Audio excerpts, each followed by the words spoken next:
Vamos a empezar esta clase nueva de convicción 3 y vamos a empezar en la página 16, en donde está el capítulo 6 de la Confesión de Westminster, que se llama de la caída del hombre, del pecado y de su castigo.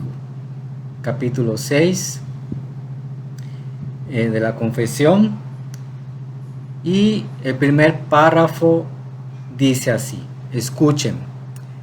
Nuestros primeros padres, seducidos por la sutileza y tentación de Satanás, pecaron al comer del fruto prohibido. Quiso Dios, conforme a su sabio y santo propósito, permitir este pecado, habiendo propuesto ordenarlo para su propia gloria. Hay tres textos para complementar lo que dice allá, o confirmar más bien: Génesis 3:13, Segunda de Corintios 11:3 y Romanos 11:32. Acá tal vez sea un poco complicado. Nuestros primeros padres pecaron, pero a pesar de que Dios odia el pecado, como dice acá en este párrafo, Él quiso que pasara conforme a su sabio y santo propósito. A veces la teología a veces es un poco confusa, pero recordemos que la sabiduría de Dios no se puede comparar con la sabiduría humana. Es muy difícil entender esto al 100%. Creo que nadie lo ha entendido al 100%. Dios no aprueba el pecado, pero Él aprueba que pasara esas cosas con sus primeros padres. Pero aquí la frase clave o importante es conforme a su sabio y santo propósito. Y luego al final dice, habiendo propuesto ordenarlo para su propia gloria. Tal vez más adelante en esta clase o en otras vamos a profundizar más este punto. Pero o si quieren, allá abajo en los comentarios me pueden decir o preguntar si tienen alguna duda acerca de este primer punto o primer párrafo. El segundo párrafo dice así: por este pecado cayeron de su rectitud original y perdieron la comunión con Dios. Por tanto quedaron muertos en el pecado y totalmente corrompidos en todas las facultades y partes del alma y del cuerpo. Si tienen los libros o tienen la confesión de fe, se van a dar cuenta que hay una gran cantidad de textos como referencia. Aquí es muy claro los autores.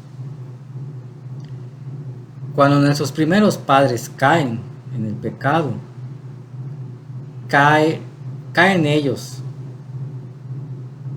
y se desmorona, si se podría decir así, la rectitud original, y también se perdió la comunión con Dios.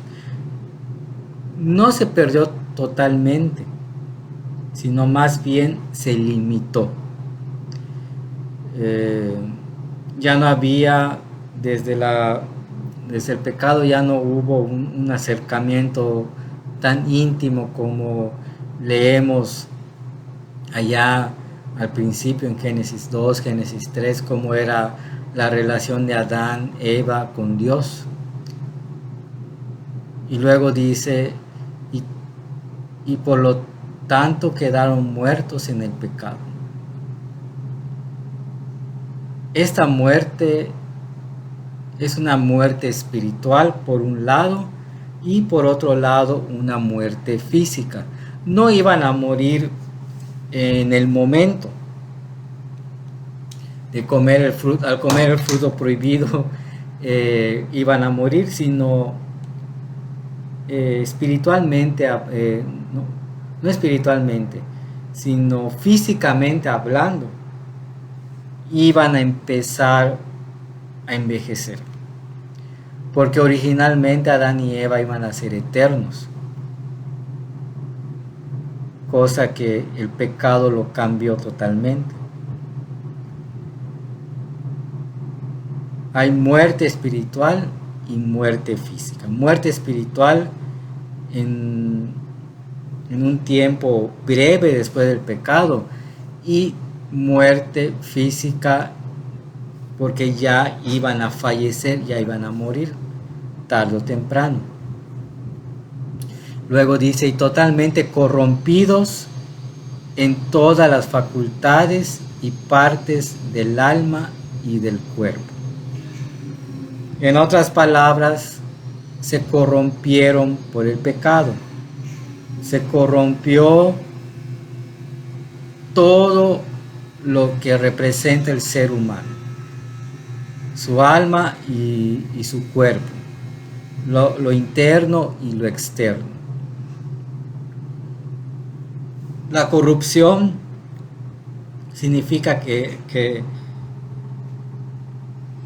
algo ya está descompuesto.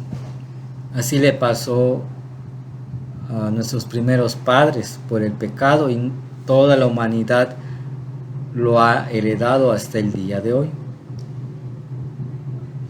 Seguimos. Párrafo 3. Siendo ellos el trono de la raza humana, el tronco de la raza humana, la culpa de este pecado les fue imputada, y la misma muerte en el pecado y la naturaleza corrompida se transmitieron a la posteridad que desciende de ellos según la generación ordinaria. En la teología eso se llama la imputación del pecado. Nuestros primeros padres literalmente se les insertó en sus genes, me atrevo a decir, el pecado. Y por esa razón sus hijos, sus nietos y todo ser humano que salió de Adán y Eva, o sea, todos, nacen con pecado. Eso quiere decir la imputación. Se les da, lo heredan, si se puede decir así. Todos nacemos con pecado porque todos descendemos de Adán y de Eva. Hay una teoría así media loca. Siempre hay algunas teorías disparatadas o locas de algunos teólogos. Algunos dicen que hubo más Edenes y más Adanes y Evas. Ahorita les voy a explicar con un poquito más de detalle esto. Esta teoría surge con la pregunta: ¿dónde consiguió Caín y sus hermanos y hermanas parejas?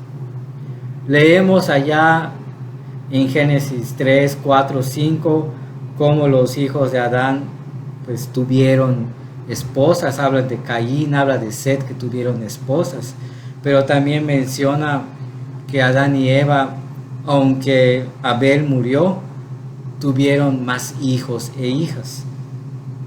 Pero vamos a centrarnos en Caín. Narra el escritor sagrado que Caín se casó tuvo familia. ¿De dónde salió su esposa? Esa es la pregunta que algunos hacen. Entonces algunos piensan casi siempre sin ningún argumento, ni teológico ni de otro índole, que Dios hizo varios parejas de Adanes y de Evas, hizo varios Edenes, y que Caín ahí estaba vagando, como dice Génesis, y se encontró a su esposa, que era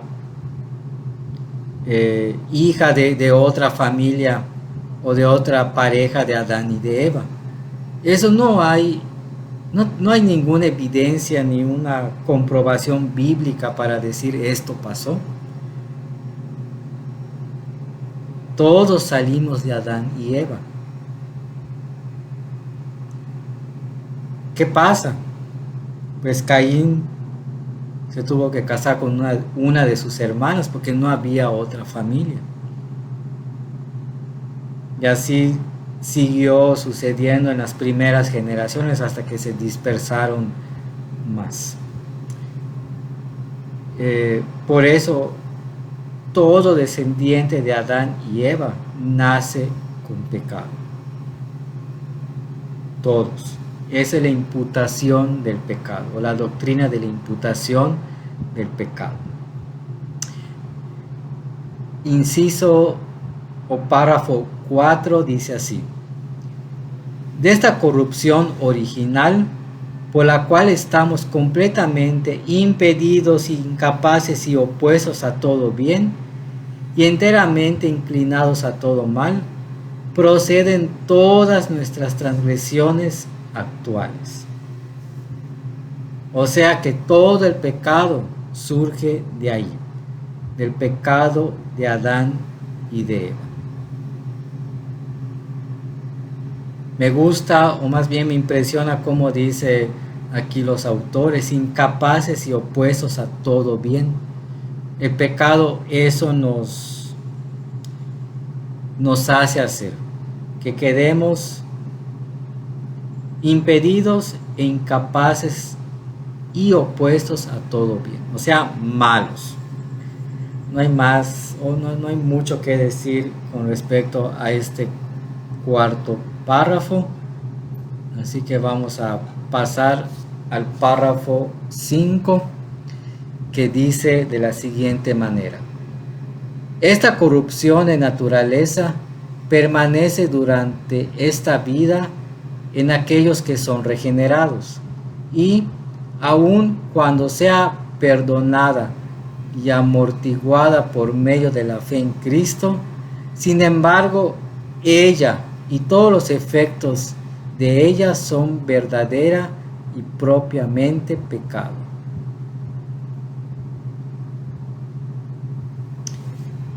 Es interesante este quinto párrafo porque habla de que a pesar de que seamos regenerados los hijos de Dios, los creyentes, permanece el pecado en nuestras vidas.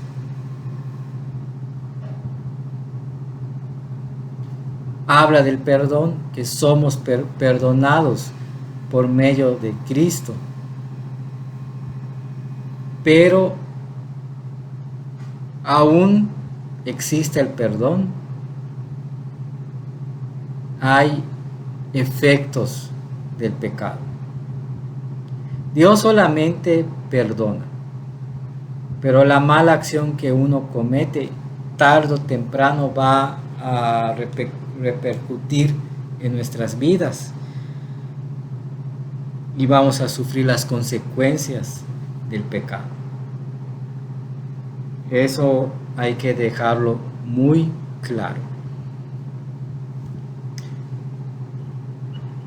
Inciso 6 dice así: todo pecado, ya sea original o actual, siendo una transgresión de la justa ley de Dios y contraria a ella, por su propia naturaleza trae culpabilidad sobre el pecador, por lo que Este queda bajo la ira de Dios y de la maldición de la ley, y por lo tanto sujeto a la muerte, con todas las miserias espirituales, temporales y eternas. Todo eso causa el pecado. Hay una transgresión de la ley de Dios. Ahí inicia, ahí es el pecado, una transgresión. Y las consecuencias son muy desastrosas, muy impactantes. Está la ira de Dios, está la maldición de la ley divina. Estamos sujetos a la muerte. Hay miseria espiritual. Bueno, hasta allá. Pero con eso ya creo que solamente el verdadero creyente se impacta por estas afirmaciones o por esta lista de las consecuencias del pecado. Vamos por la mitad de la clase y ya terminamos el capítulo 6 de la Confesión de Fe de Westminster. Todo esto fue el capítulo 6 de la caída del hombre, del pecado y de su castigo. Empezamos en la página 16, continuamos en la página 17. Y ahora nos toca comentar brevemente algunas preguntas del Catecismo Menor.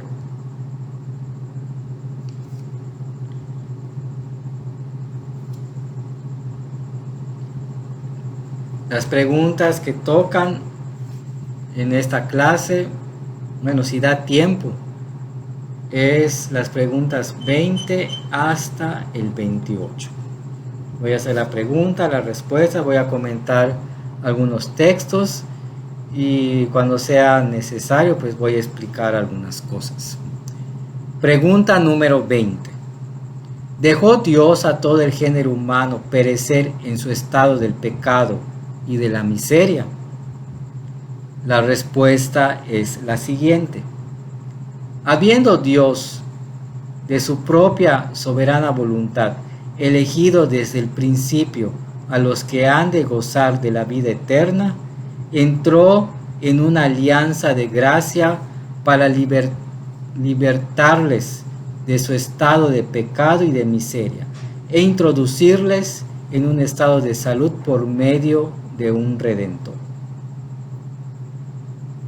Acá lo importante es que Dios dice, la palabra de Dios nos da a entender o nos enseña de que Dios eligió desde antes o desde el principio a los escogidos, y eso lo reafirma Romanos 8. Hay una alianza también, que esas alianzas o pactos inician allá en el Antiguo Testamento,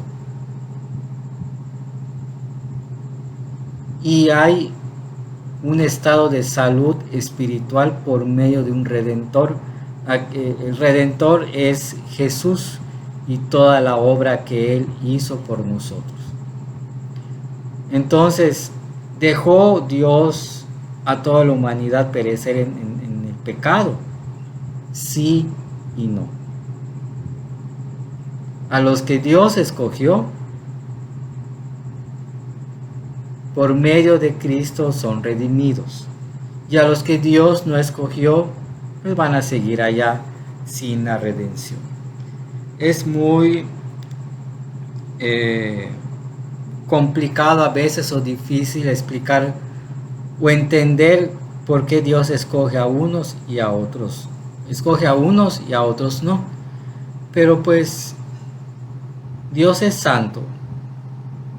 Es santo en todos sus atributos, y dentro de sus atributos está la voluntad, la soberanía, la providencia, sus decretos, todo eso que nosotros no vamos a entender al 100%, sino solamente Dios lo va a entender.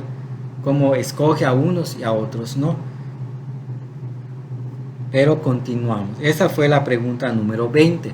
La pregunta número 21 dice así: ¿quién es el redentor de los elegidos de Dios? La respuesta es la siguiente: el único redentor de los elegidos de Dios es el Señor Jesucristo, quien siendo el Hijo eterno de Dios, se hizo hombre, y así era y permanece para siempre, Dios y hombre en dos naturalezas distintas y una sola persona.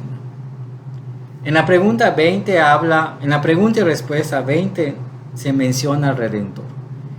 En la pregunta y respuesta número 21, la siguiente, habla de quién es ese Redentor. Ese Redentor es Cristo, que al hacerse hombre nos dio la salvación. Aquí habla algo interesante, o menciona algo interesante. Dice Dios y hombre en dos naturalezas distintas y una sola persona. Es una sola persona de la Trinidad, Cristo. Es una sola persona, pero tiene dos naturalezas, una humana y una divina.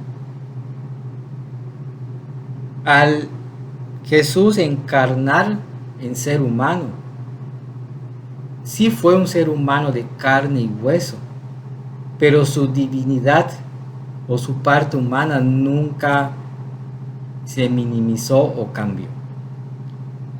Algunas teorías de algunos teólogos, teorías incorrectas, dicen que Jesús nació como cualquier ser humano y que en algún momento el Espíritu Santo se posó sobre él y ya adquirió la parte divina. Otros dicen que siempre fue divino y nunca fue humano. Otros dicen que poco a poco su parte divina empezó a evolucionar.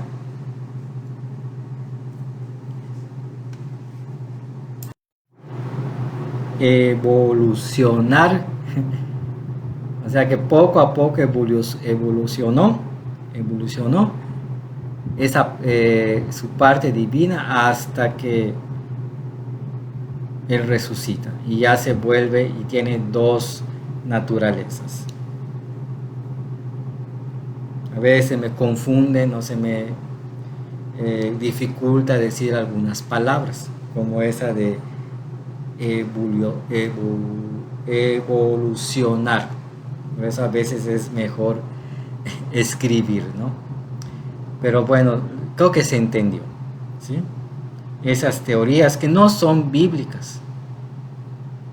Jesús existe desde antes de la creación, porque allá en Génesis 1 dice y dijo Dios, hagamos. Allá nos da a entender que había más de una persona, estaban las tres personas de la Trinidad. Y cuando Dios se hizo hombre, no perdió la parte humana, ni empezó a crecer o evolucionar, sino que siempre la tuvo, nunca la perdió. Pero vamos a seguir. Vamos a seguir en la pregunta y respuesta número 23. Ya falta algunos minutos para terminar la clase, pero vamos a seguir. ¿Qué oficios ejecuta Cristo como Redentor nuestro? Cristo como Redentor nuestro ejecuta los oficios de profeta, de sacerdote y de rey, tanto en su estado de humillación como en el de exaltación. Si leemos y estudiamos el ministerio de Jesús en los evangelios, nos vamos a dar cuenta que hubo momentos en que Él usó su parte de profeta o se presentó como profeta. De hecho, profetizó varias cosas. También sirvió o se mostró como sacerdote y también como rey. Esos tres oficios se presentan allá en los evangelios. Y esos oficios aparecen allá en el Antiguo Testamento. Ciertos profetas, ciertos sacerdotes y ciertos reyes fueron como sombras o prefiguras de Jesús, o que tenían ciertas características de Jesús, y juntando todos, ya se puede completar la figura completa de Jesús en el Nuevo Testamento. El Antiguo Testamento es solamente como el preámbulo o el prefacio de lo que iba a suceder en el Nuevo. Como les comenté, muchos profetas, muchos sacerdotes, muchos reyes mostraron ciertas características de Jesús allá en el Antiguo Testamento. Por otro lado, estos oficios, de una o cierta forma también nosotros lo tenemos. Tal vez no con la misma o en la misma dimensión que Jesús los tiene, pero también los tenemos de una forma mínima o más pequeña, pero tenemos esos oficios o podemos trabajar con esos oficios de profeta, de sacerdote y de rey. Ese es un tema más amplio que tal vez en algún momento les platique. Pero vamos a continuar con la pregunta y respuesta número 24. Dice así: ¿cómo ejecuta Cristo el oficio de profeta? Cristo ejecuta el oficio de profeta revelándonos por su palabra y espíritu la voluntad de Dios para nuestra salvación. Así Jesús se revela o se muestra como profeta, revelándonos por su palabra y espíritu la voluntad de Dios para nuestra salvación. Y también, si leemos detenidamente los evangelios, también Jesús profetiza algunas cosas. Profetizó su muerte en varias ocasiones. Profetizó la caída, el asedio o el sitio de Jerusalén, que iba a suceder 70 años después de que él muriera. Y esas profecías muestran ese oficio de Jesús. No hay mucho que hablar acerca de esto. Vamos a pasar en la pregunta y respuesta 25. ¿Cómo ejecuta Cristo el oficio de sacerdote? Cristo ejecuta el oficio de sacerdote en haberse ofrecido a sí mismo una sola vez en sacrificio para satisfacer la demanda de la justicia divina, reconciliándonos con Dios y en interceder por nosotros. Así ejecuta Cristo el oficio de sacerdote, dando su propio cuerpo como sacrificio. En el Antiguo Testamento, por pecados o por otras situaciones, el judío común tenía que ofrecer sacrificios. A veces lo hacía en comunidad, a veces en una familia, o a veces todo el pueblo hacía sacrificios. Se tenía que matar algún animal. Jesús sustituye a esos animalitos que vemos sacrificándose en el Antiguo Testamento. Es el sacrificio final. ¿Sí? Vamos a terminar nuestra lección de hoy hasta acá Ya la próxima semana vamos a continuar con las preguntas 26 hasta el 28 y ya luego lo que sigue.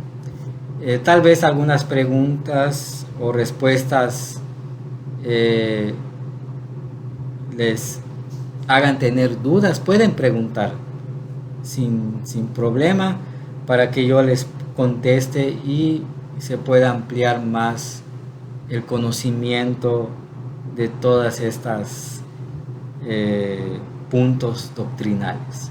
Dios les bendiga y nos vemos la próxima semana.